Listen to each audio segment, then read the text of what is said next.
You did a great job, Kachina. Oh, you're much more confident now. Seems like winning the pilgrimage gave you a real boost.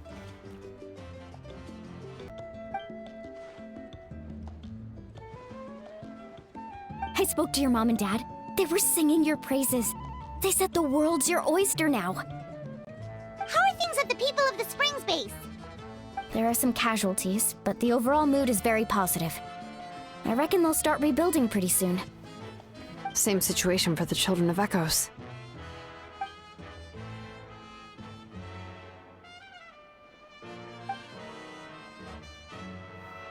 Oh, that's a great idea. Let's do it together. Let's hope that their sacrifice marks the beginning of a new age for Natlan. An age of unprecedented peace.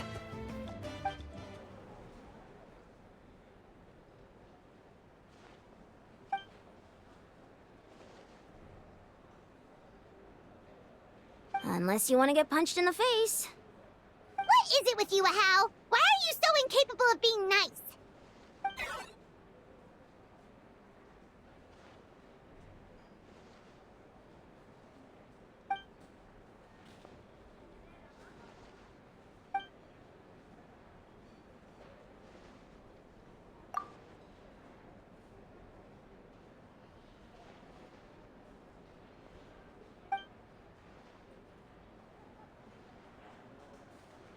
The Collective of Plenty was the furthest from the Abyss's entry point, so they didn't have as many monsters to deal with. From what I hear, they got off relatively unscathed. But it might have been a different story if Chaska hadn't gotten there when she did. That's good to hear. All's well that ends well.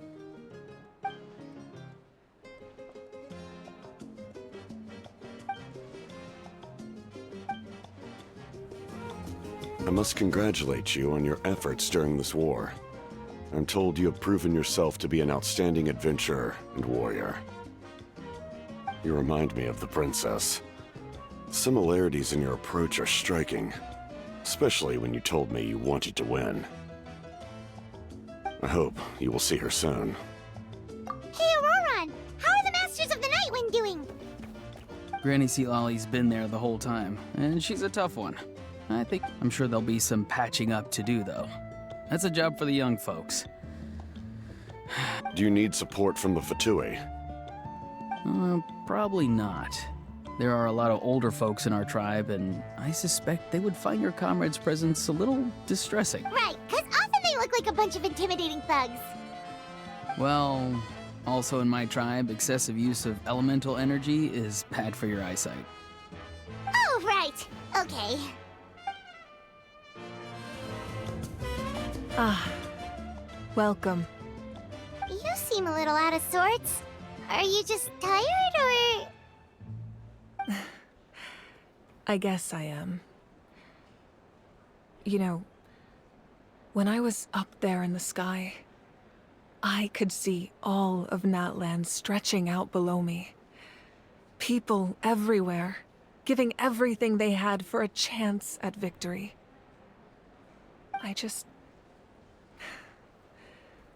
If only I'd been quicker. Maybe they wouldn't have... And Koichi. Maybe she'd still... I'm sorry.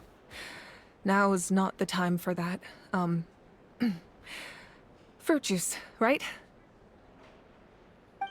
Make it a large? True. My 500-year plan has almost come to fruition. Just one last step to go.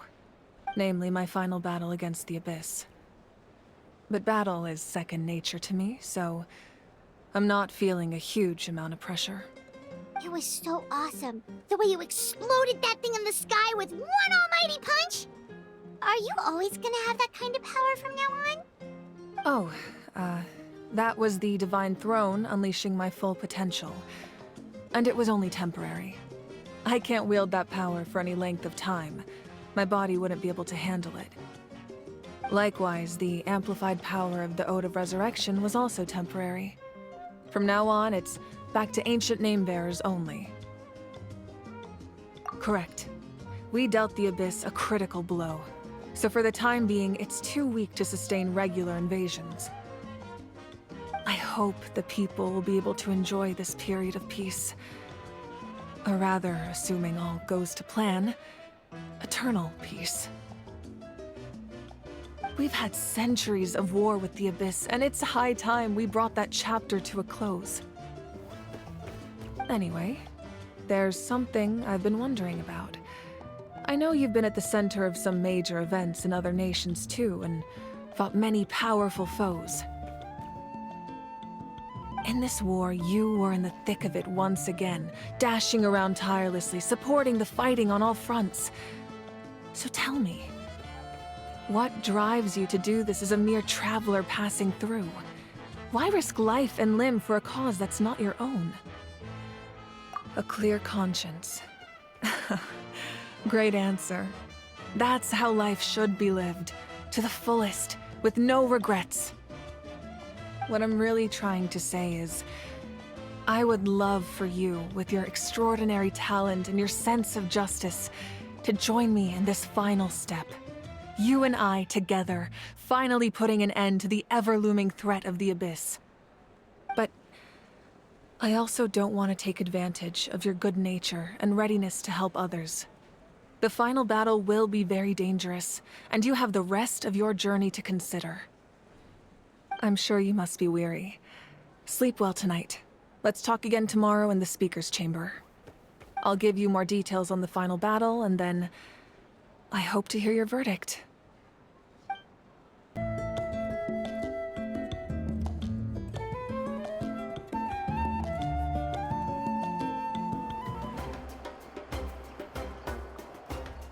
Hey, Traveler, Paimon!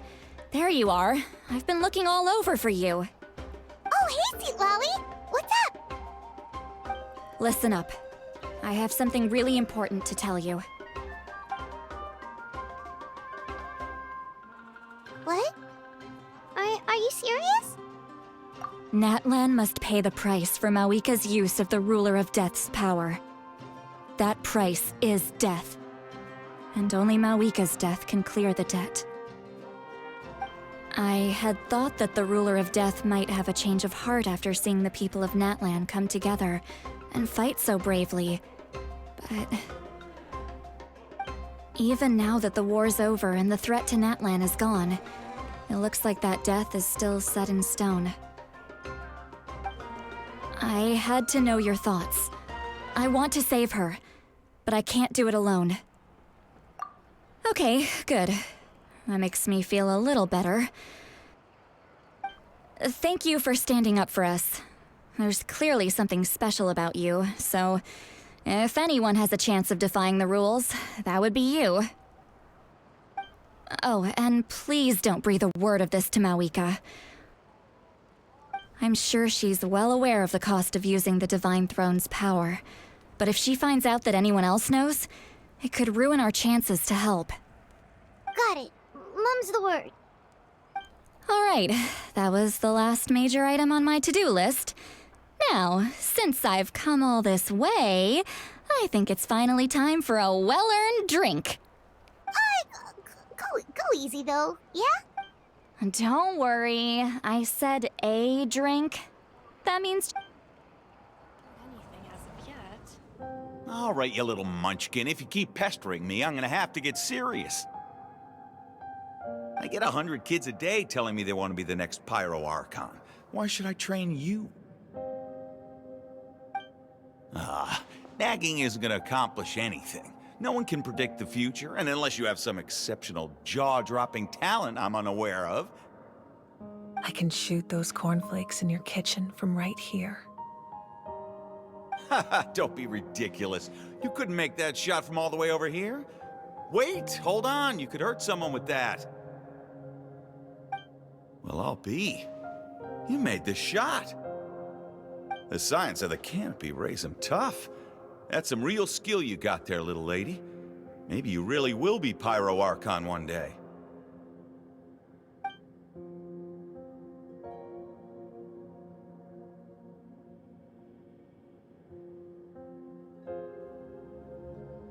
See this? I'm the first one of us to get an ancient name. And it's not just any ancient name, but Mollypo. If you ask me nicely, there's still time to join my team for the pilgrimage, you know. No need to scowl. You lost and I won, it's no big deal. You want me to be happy for you when your turn comes, right? So cheer up. I'll get my own ancient name soon enough, and it'll be an even better one than yours. Oh, really? Well, good luck with that. What ancient name could beat Mollypo in our tribe? Unless... surely you don't mean Kiangozi?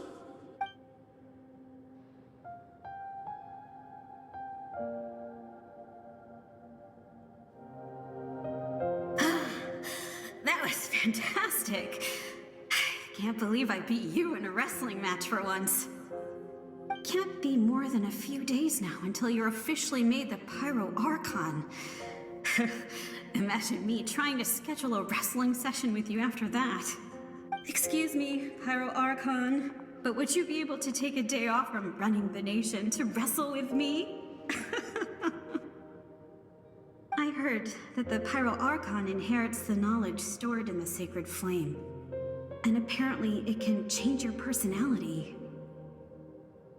I can't... Worried that you won't be able to beat me in a wrestling match anymore? Why would I be worried about that? Never mind. Clearly I'm just overthinking things. Why would you forget about me just because of some new job? Even if that job happens to be Archon. Come on, one more round.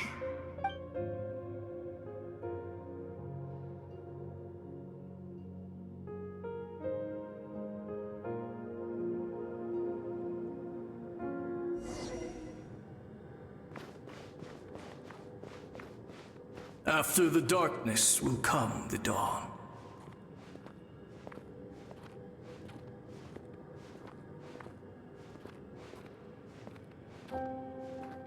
No one fights alone.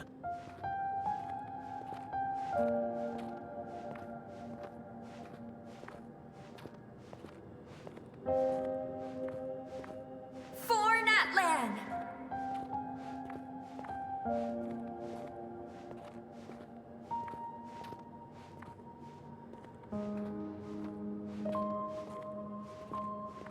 Look at the sky!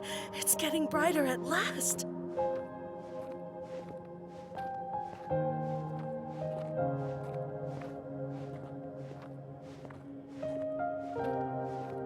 We walk the righteous path, and the Pyro Archon will guide us.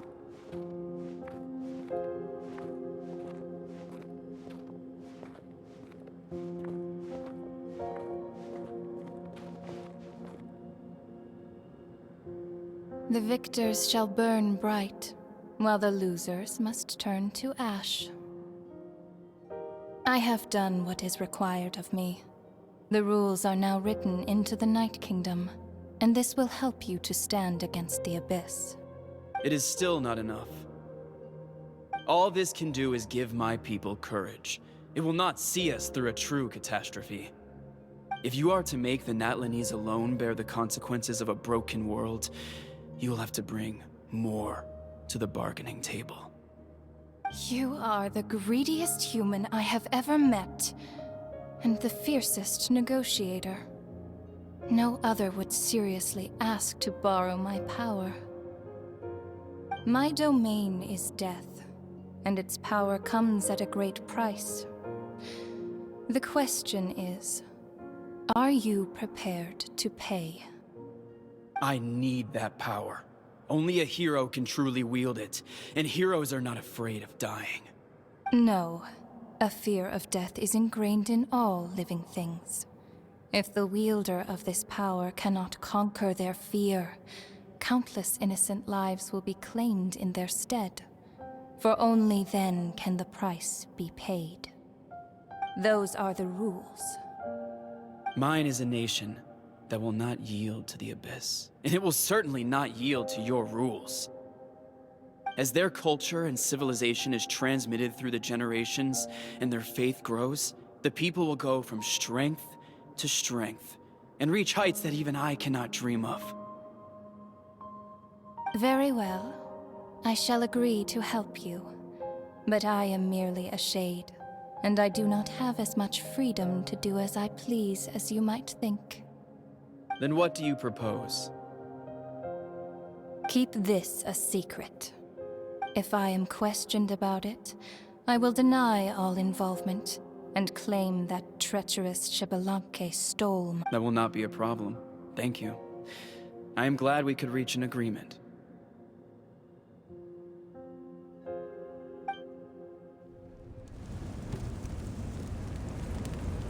Come in. As you know, I've asked you to come here to discuss the task of wiping out the Abyss. Oh, but first, any progress on the ancient name? I'm surprised she was willing to help you, and by extension, me. I'm very grateful to her. Wait, hold on. Wasn't the whole point of the ancient names for winning that huge battle? Why would the Traveler still need one by this point? That's right. The Abyss has retreated to the depths of the Night Kingdom, a place that has long since been corrupted by abyssal energy.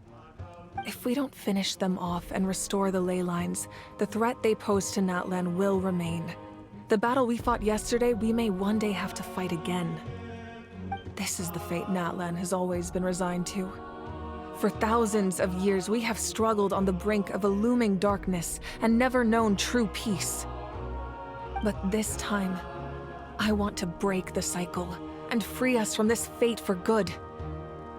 With the sacred flame, I can protect myself from the abyssal corruption, but beyond that, you are the only other person who can resist it. If your ancient name can't be forged, I will go alone. But if it can, I'd really love your help. Not completely. After all, the Night Kingdom is still plagued by abyssal corruption. But when I used the power of the Divine Throne, it dispelled a lot of that corruption. Plus, your ancient name is a special case, so the Lord of the Night will take special care of you. In short, the Ode of Resurrection still has a number of limitations, but I can promise that it will work reliably on you. Whoa. Are we forgetting something here? What about Paimon? What's her place in all this? What? You mean we'll be separated? The Abyss is extremely devious. If you two go there together, you can bet they'll make Paimon their primary target just to put us in an impossible position. Paimon wasn't that worried, but now she's petrified. What will you do without me? Okay, well, Paimon needs to think about this because you're really asking a lot of her, but we'll give Paimon some time and she'll do her best to rise to the challenge. I greatly appreciate it. Everyone in Natlan knows how important this final battle is. You will be remembered and revered long into the future, until the end of time. If you have any other questions, please ask away. As I've said, if you have any other questions, please ask away. False sky. I have heard this expression before, but I think this was the first proof of its existence. I think there's a lot of investigating to be done to understand what the fragments behind the sky are and why they were hidden in the first place. However, from what the Adventurers Guild tells me, neither the split sky phenomenon nor the fragments have ever been observed in any other nation. My guess is that the Heavenly Principles wants them kept a secret. I just hope they don't cause me any trouble over it. Oh, you should be fine. We did something much crazier back in Fontaine and we're still here. Well, that's good to know. Anyway, the line I'm going with for the masses is astronomical anomaly. And I don't expect much of a backlash. Meanwhile, we can look into it at our own pace. That wasn't their souls we saw, but a snapshot of them in time. all the work of the ancient name engravers 500 years ago, who made some special modifications to their names. Their souls returned to the Night Kingdom long ago, and will have been reborn in Natlan since, albeit in a different form. For all we know, they may have already lived many new lives by now. And so, even though we will never meet again, they will always be by our side in one way or another. I think that gives another layer of meaning to the phrase "no one fights alone." We have a temporary alliance, but I can tell that saving Natlan is not his only goal. Yeah, Paimon still doesn't get why saving Natlan would be so important to him in the first place. Unless he's just a good guy who wants to avoid another Khaenri'ah. But somehow Paimon doubts it's that simple. I wouldn't worry too much. Based on all the interactions we've had with him and knowing more about his background, I have a lot of respect for him. Now, we should focus on the final battle. The Outlander with deep ties to this land returns. And this time, he is alone. The power that the Pyro Archon used to strike back at the Abyss came from the Ruler of Death. From what I know of her rules, she will demand death in return. How do you know of this? I see. So, the Ruler of Death sent you on your long journey. Natlan still has a final battle to fight, and I too have a final foe to face. For the sake of those countless lost souls, and a hope for Natlan's future, I need your help.